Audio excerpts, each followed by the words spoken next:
तो वही सीन ये कि पीएसएल जो अपने अख्तामी लम्हात के ऊपर आ चुका है, जितने भी पूल मैचेस थे वो खत्म हो चुके हैं और मुल्तान सुल्तान जो है वो इनफैक्ट पहला क्वालिफायर जीत के सीधा फाइनल में भी चला गया। मैं कहता हूँ राइटली डिजर्व्ड टीम है, क्योंकि यार 9 मैचेस से जीत के आए थे, 1 मैच हारे थे।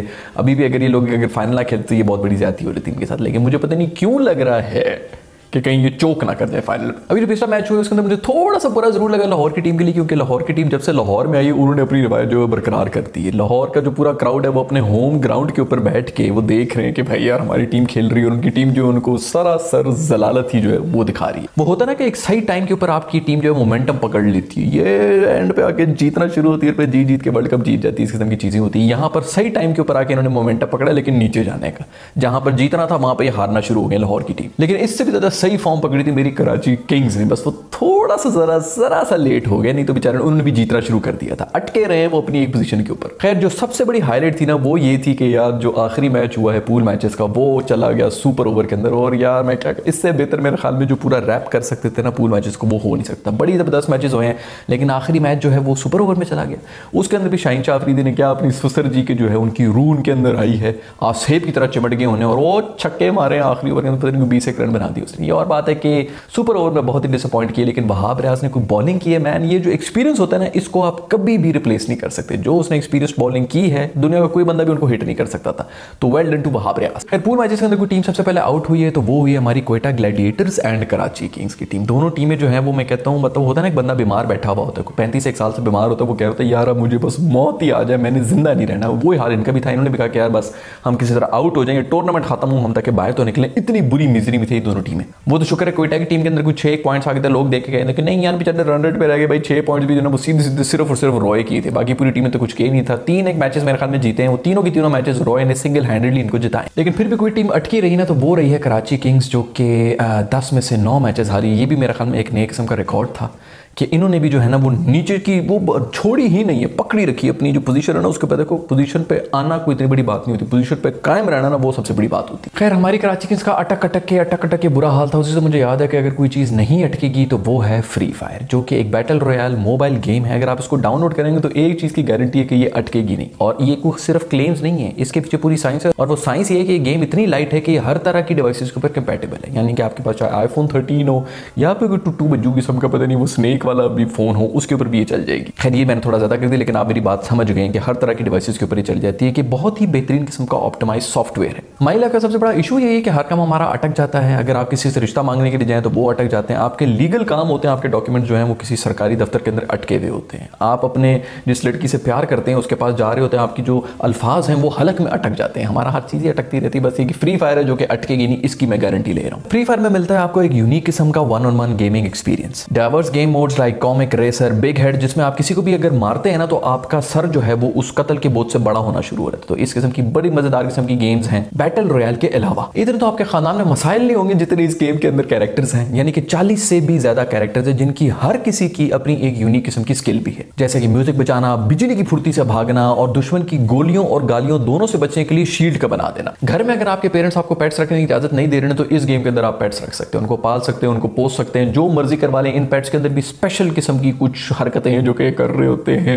कोई पता नहीं ड्रैगन है, कोई मैकेनिकल कुत्ता है, इस किस्म की चीजें हैं। घर वालों को कोई प्रॉब्लम नहीं होगी कि भाई ये घर के अंदर नहीं आएगा, घर के बाहर ही रहेगा, इस किस्म का कोई भी चक्कर नहीं। आजकल जमाने सारा मोबाइल गेमिंग, और मैंने तो वैसे भी इसके ऊपर पहले भी वीडियोस बना चुकी हैं किस तरह से यहाँ पे ई स्पोर्ट्स को फरोग दे रहा है फ्री फायर, जिसकी वजह से बहुत से ऐसे हमारे प्लेयर्स भी हैं जो कि मंजर आम पर आए हैं। पूरे पाकिस्तान से लोग आए हैं जिन्होंने फ्री फायर के टूर्नामेंट्स के अंदर मुकाबला किया है और लाखों के इनामात भी जीते हैं, बल्कि ग्लोबल लेवल के ऊपर पाकिस्तान को रिप्रेजेंट किया है। और इन इवेंट की जो विनिंग प्राइस होती है वो करोड़ों में जाती है। मेरे दोस्त ऐसा पहला कभी सीन था ही नहीं। आप बताएं ना किसी को आज से 10 साल पहले कि जी मुझे वीडियो गेम खेलने के पैसे मिलेंगे तो लोग आपको जूता मारेंगे। इनफैक्ट लोग जूते मारते थे कि 24 घंटे वीडियो गेम्स खेलता रहता है, लेकिन अब देख लो क्या माहौल मचा हुआ है। तो वेट बिल्कुल भी ना करें, अभी गूगल प्ले स्टोर के ऊपर जाएं या फिर एप्पल स्टोर के ऊपर जाएं और वहां पर जाकर फ्री फायर को डाउनलोड करें, क्योंकि ये अटकेगी नहीं। खैर वीडियो के ऊपर वापस चलते हैं, और अटकने की बात हो रही है तो उसके ऊपर मैं आपको बताऊंगी सिर्फ कराची की टीम ही नहीं अटकी है बल्कि क्वेटा की टीम भी अटकी है, और अटकी भी इस तरह है कि पिछले 3 साल से ये पहली स्टेज के ऊपर ही नॉकआउट हो रही है, यानी कि 6 में से 4 पोजीशन में भी ये 3 साल से नहीं आई है। लेकिन उधर कोई फर्क ही नहीं पड़ रहा, उधर यार ये दोस्ती चल रही है, बस ये मेरा दोस्त है, ये मेरा फलाना है, ये वो, इस का माहौल मचा हुआ है,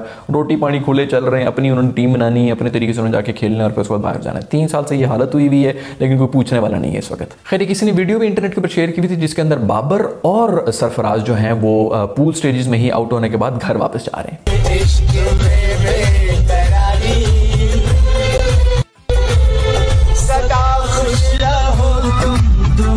उधर कराची किंग्स के एक मैच के अंदर ये भी हुआ था कि वसीम अकरम भाई जो है उन्होंने बॉर्डर के ऊपर आके बाबर के साथ कुछ जो है तू तरा कर दी, जिस पर लोग बहुत नाराज हुए थे। तो यार आपस की बात है, मेरे ख्याल में तो वो आप जाके यहाँ पे यही बात कर रहा था कि भाई ये क्या लूसी बॉलिंग करा रहे हैं तेरे बॉलर से, मतलब वो अपने आप को भी गालियां दे रहा होगा बेचारा, उसकी भी टीम है। लेकिन वैसे यार वसीम भाई आपने भी कुछ किया तो है नहीं, पता नहीं कौन सी टीम सिलेक्शन की है, गंदी टीम लेके बाबर को दे दी और उसके बाद आप कह रहे हैं कि जाके मैचेस भी जीत जाओ।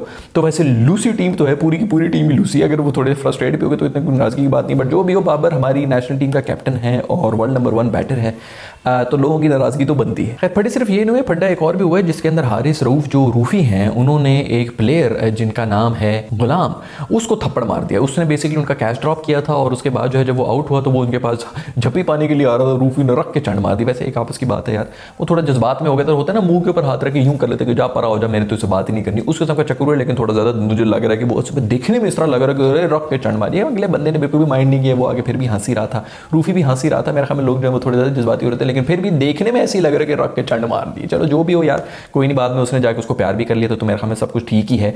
दूसरी बात यह कि हमारे प्लेयर्स जो इस किस्म की हरकतें करते रहते हैं, जैसे कि बहुत से हमारे ऐसे पुराने प्लेयर्स गुजरे हैं जो कि जीत की खुशी में एक दूसरे को चुंगियां भी दे रहे होते थे। इसका ये मतलब तो नहीं है कि उनके आपस में कोई नाजायज किस्म के संबंध है। खैर राशिद जो है वो चला गया लाहौर कलंदर्स की टीम से, जो कि एक बहुत बड़ा लॉस है लाहौर को, और उनको बड़ी जबरदस्त उनका गार्ड ऑफ ऑनर भी दिया है और उन्होंने बड़ी अच्छे तासुरात का इजहार किया। वो कह रहे हैं मुझे इस मर्जी कैटेगरी में खिला दो, मैं फिर भी लाहौर कलंदर्स के लिए खेलूंगा। यार क्या बात है यार, देखो इसी तरह होता है, क्या जबरदस्त प्लेयर है। वैसे बहुत ही बेहतरीन बैटिंग भी कर रही थी और उसने बॉलिंग भी बहुत बेहतरीन की थी। We'll miss you Rashid. खैर मैचेस के दौरान बड़े जबरदस्त किस्म के पोस्टर्स भी देखने को मिले, जिसके अंदर ये पोस्टर था जिसके अंदर वो कह रहा है कि बट साहब मेरा उधार वापस करो। यार तुमने जो है ना ये पोस्टर लग दिया तो जितने भी बट देख रहे थे मैच तो उन सबकी हालत खराब होगी कि यार जरूर हमसे हमारा कर्जा, क्योंकि पाकिस्तान में तो हर किसी ने किसी का कर्जा लिया हुआ तो फिर गायब भी हुआ होता है। क्योंकि इसी तरह होता है, जब मस्जिद के बाहर आपकी चप्पल चोरी हो जाए ना तो वो एक चेन रिएक्शन शुरू हो जाता है। जिस बंदे की चप्पल चोरी होती है वो किसी और की चप्पल उठा के निकल जाता है, वो किसी और की चप्पल, वो चप्पल चप्पल चप्पल, ये रुकता तो है नहीं। इसी तरह यहाँ पे भी इसी तरह होता है, आप किसी को कर्जा दे दें वो आपका कर्जा खा जाएगा, तो आप किसी और से कर्जा लेके जो उसका कर्जा खा जाएंगे। ये पूरे पाकिस्तान में ये पूरा एक सिस्टम चेन रिएक्शन की तरह चल रहा होता है। दूसरा पोस्टर भी है जिसके अंदर भाई ये बता रहे हैं कि कोहली मैं तुम्हें देखना चाहता हूँ कि तू पाकिस्तान में आके सेंचुरी मारो, यार तेरा बेड़ा गर्क हो जाए। मतलब तू कोहली को इधर बुला रहा है, ऊपर से तूने सेंचुरी खाने का, तूने मतलब तुझे बहुत शौक है कोहली से सेंचुरी खाने का। अच्छा वाला उसकी एक बुरा पैच आया हुआ है, उसकी सेंचुरी वेंचुरी नहीं लग रही, तो चुप करके बैठ जाओ यार। अभी तक मुझे भूलता नहीं जो इसकी तो फॉर्म ही तब लगी थी जिसने कोई 180 मारा था पाकिस्तान के ऊपर। यार बस ठीक है, आ जाओ, बल्कि आ जाओ आके खेल लो। देखो पाकिस्तानियों का दिल जो है ना वो बहुत बड़ा होता है, हम तो चाहते हैं कि कोहली यहाँ पे है। मैं तो कहता हूँ इसको रख देना चाहिए कोयटा ग्लैडिएटर के अंदर, क्योंकि उसके अंदर कोई भी जा सकता है, उधर वैसे भी यारी दोस्ती चल रही होती है। और मेरा ख्याल में मेरा जो सरफू है ना उसके साथ ये बहुत ही बेहतरीन किस्म की उसकी कप्तानी में काम करेगा। कोयटा ग्लैडिएटर्स की बात हो रही तो उसके अंदर हमारे एक ऑस्ट्रेलिया से आए हुए मेहमान थे जेम्स फॉकनर के नाम से, जिन्होंने आकर बीच में तमाशा मचा दिया और उन्होंने टूर्नामेंट बीच में छोड़ के चले गए। उन्होंने कहा कि भाई ये मेरे पैसे वैसे नहीं दे रहे, मैं जा रहा हूँ, जो करना है कर लो।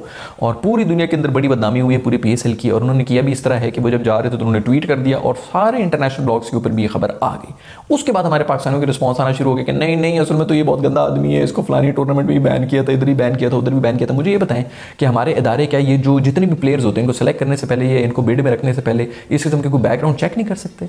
यहाँ पे पाकिस्तान के अंदर इस वक्त ऐसे इदारे हैं जिनके अगर कोई मीडिया के ऊपर भी प्रोजेक्ट आ रहे होते हैं तो जिन एक्टर्स को वो हायर करते हैं उनका भी पूरा बैकग्राउंड चेक होता है कि इसके अंदर कोई गलत किस्म की रेपुटेशन तो नहीं है। आपको क्या पता नहीं है कि पाकिस्तान की ये जो PSL और इस किस्म की जो लीग्स हैं ग्लोबल लेवल के ऊपर पाकिस्तान को रिप्रेजेंट करती है और हमारा एक इमेज, सॉफ्टवेयर इमेज देने के लिए यूज़ की जाती हैं। लेकिन फिर भी आप लोगों ने हर किस्म के ये चूड़ चबाड़ को जो है वो सेलेक्ट किया हुआ है और उसके बाद जो उनको VIP ट्रीटमेंट भी इधर दे रहे हैं। शराब नोश और पता नहीं किस किस्म के घटिया लोग हैं। जब इनकी इस किस्म की हिस्ट्री है, इसको सेलेक्ट क्यों किया गया मुझे ये बताया जाए। दूसरी सबसे बड़ी बात यह है कि हमारे बयान सिर्फ तभी आते हैं जब कोई बंदा जो है पूरे पाकिस्तान के ऊपर मट्टी मल के जो चला गया। अब उसने बयान दे दिया है, ESPN क्रिकइन्फो के ऊपर भी आर्टिकल आ चुका है, उसके बाद भी हमारा जो मौक़िफ़ है वो तैयार हो रहा है। भाई मैं एक इदारे के अंदर काम करता हूँ जो कि एक इंटरनेशनल इदारा था जिसके अंदर एक पूरा क्राइसिस कंट्रोल का एक डिपार्टमेंट हुआ करता है। आपके पास एक बंदा जो आपको गाल गलोच कर रहा है, आपकी जो है फानूस मार रहा है, पता नहीं क्या कुछ हरकतें कर रहा है, एक दिन पहले से ये सब हरकतें हो रही हैं। हमारे पास कोई स्टेटमेंट ही रेडी नहीं थी। हमने क्यों नहीं पहले ये स्टेटमेंट कर दी कि जी हम इसको बैन करते हैं, ये घटिया आदमी। हम सिर्फ वेट ही कर रहे थे कि कब ये न्यूज़ जो है वो इंटरनेशनल हो जाए, ग्लोबल लेवल के ऊपर हो जाए। जब हमारे ऊपर थू सब करना शुरू तो फिर हम यहाँ से चीखना शुरू, नहीं गलती उसकी। भाई कोई भी नहीं सुनता।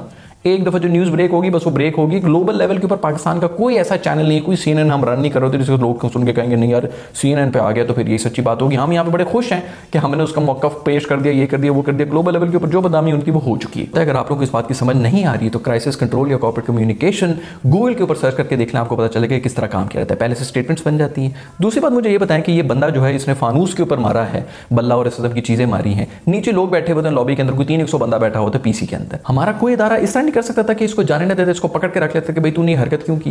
इतने ज्यादा लोगों की जान जो है वो खतरे में थी, तूने हरकत की, जब तक तू क्लियर नहीं होगा हमारी पूरी इंक्वायरी बैठेगी, हम तुझे पाकिस्तान से जाने ही नहीं देंगे। ये होते हैं एक्शंस जो कि हम ले नहीं सकते क्योंकि वो गोरा है, उसके सामने हमारी बोलती हो जानी है बंद। अगर किसी पाकिस्तानी ने यही हरकत कहीं ऑस्ट्रेलिया में या इंग्लैंड में की होती तो मैं देखता हूँ कि वो किस तरह पाकिस्तान में वापस आता, जेल में बंद होता, उसके बाद पूरा उसका ट्रायल होता, उसके बाद उसको कहीं जाने देते। क्योंकि ये जो हरकतें होती है ना, ये वो लोग ही कर सकते हैं जिनके अंदर थोड़ा सा ना कोई दमशम होता है। हमारे इदारे हमेशा से नालायकी रहे, हमारी नालायकी की वजह से हम लोग बदनाम होते हैं। लेकिन नहीं, हमने तो ये सब कुछ सिर्फ तभी करना है जब पानी जो है वो सर से ऊपर चला जाता है। यहाँ पर किसी एक जगह पर चोरी हो जाती है ना, उसके बाद पुलिस आ जाती है, कत्ल हो जाते हैं, उसके बाद जो है वहां पर सिक्योरिटी टाइट हो जाती है, जब पता भी है कि अब यहाँ पे कुछ भी नहीं होना। तू मुझे बता, फॉकनर के बच्चे, तू मतलब जो मर्जी हो गया हो, तुझे शराब नहीं मिल रही है, शराब की थोड़ी ज्यादती हो गई, वटेवर, ये इसमें फानूस की क्या गलती थी, तूने उसके ऊपर जो है बल्ले मारे।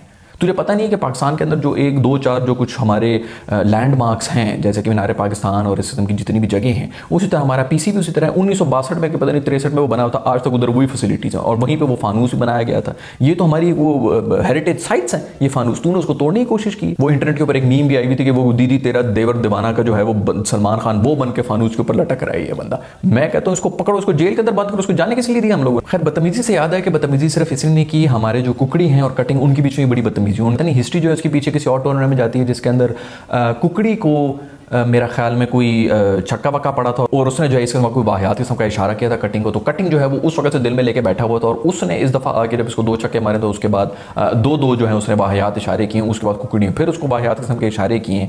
और यार कुकड़ी, मेरे ख्याल में तूने जो है ना भाई सुहेल भाई, आपने इस पूरे टूर्नामेंट में जितनी विक्ट्री ली ना उतनी अपनी उंगलियां भी उठाई हैं। पूरे टूर्नामेंट तो आपने कुछ किया नहीं है भाई, थोड़ा ईजी हो जाए भाई, पता नहीं किसका इतना क्यों इतना वो हो रहा है। चलो खैर, अच्छा है किसी गोरे को जो है वो कुछ कहीं तो हमने कोई थोड़ी बहुत तू तरह दिखा दी, हमने भी कोई थोड़ा सा जो है तड़बड़ दिखा दी है, लेकिन वो गोरा भी वो मासूम, मेरे ख्याल में उसकी बीवी भी दरी आई हुई होती है, वो लोग जो फुल पाकिस्तान के जो बल्ले बल्ले कर रहे होते हैं, हम उन्हीं को गालियां दे रहे हैं। ये मीम मेरी नजर से गुजरी जिसके अंदर ये बताया जा रहा है कि ये वो असल साइड है इस पूरे इंसिडेंट की जो कि मीडिया कभी भी आपको नहीं दिखाए। खैर, ऑस्ट्रेलिया की बात हो रही है तो मुझे याद है कि ऑस्ट्रेलिया का जो टूर है वो भी पाकिस्तान के अंदर आ रहा है और ये बंदा जो है यार, मुझे आज तक इसका नाम बोलना ही नहीं है, ये पता नहीं मार्नस लंबू चसने जो भी है ये आदमी, ये प्रैक्टिस कर रहा है यहाँ पर जो स्पेन बॉल होती है ना उसके लिए जरा ये वीडियो चेक कर ले। इसने जो है वो पिच के ऊपर रबर भी लगाई हुई है, एल्यूमिनियम भी लगाई हुई है, एल्यूमिनियम पे लगाई तो स्ट्रेट जाएगी, रबर पे हुई तो स्पिन हो जाएगी। वैसे यार मैं तुझे एक बात बता दूं, तैयारी तो बहुत ज़बरदस्त किस्म की कर रहा है, लेकिन यहाँ पर आके जो प्रेशर सिचुएशन होती है ना, स्पेशली जब मौसम भी आ जाता है, क्राउड भी बैठा हुआ होता है और जब बॉल जो है इधर उधर हो रही होती है, अपने स्कोर भी करना होता है, तब ये चीज़ें नहीं चलती। जैसे मेरे मुँह के ऊपर भी जूता पड़ जाना है अगर ये लंबू चन्ना जो है ना इसने आके जो है यहाँ पे सेंचुरी मारनी है, भी मनहूस है, कोई कमाल का बैट्समैन है। खैर, इंटरनेशनल न्यूज़ के ऊपर जाया जाए तो पता चलेगा कि वेस्ट इंडीज़ और इंडिया के दरमियान भी जो है मैचेस हुए थे, T20 के जो 3 मैचेस हुए हैं वो तीनों की तीनों इंडिया जीत गया, मतलब वाइट वॉश कर दिया उनको T20 के अंदर भी।